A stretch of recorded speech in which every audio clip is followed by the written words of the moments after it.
الطفلة الفلسطينية حروف اسمي نسجتها أشعة الشمس الذهبية، فالحاء حلم أراه قريبا، والواو وطن سيكون حرا طليقا، والراء رضا ربي ورضا والدي، وروح أقدمها فداء وطني. السلام عليكم، أنا الطالبة حور راغب عبادي من الصف الثاني مدرسة أحفاد منيب المصري. أتمنى أن أكون من الفائزين، وإن لم أكن فليشرف أن أكون من المشاركين. يسألوني لماذا أقرأ؟ لأن القراءة تغذي العقل والروح وتنشط الذاكرة، وهي مفتاح للعلم والمعرفة وطريق للتقدم والرقي. فالأمم التي لا تقرأ لا تبني حضارة. وأقرأ لأن القراءة لها مكانة عالية في الإسلام.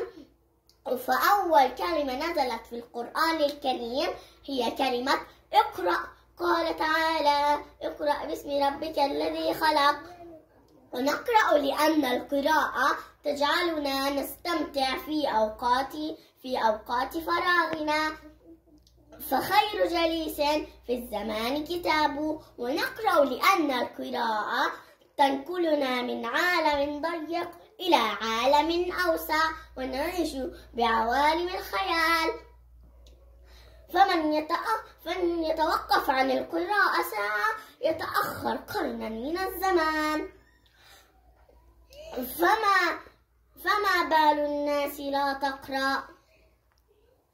اليوم ذكرى النكبة الفلسطينية 15 من أيار عام 1948. قالوا لنا يومين وراجعين، صاروا 86 سنة. رح نرجع. العودة حق كالشمس.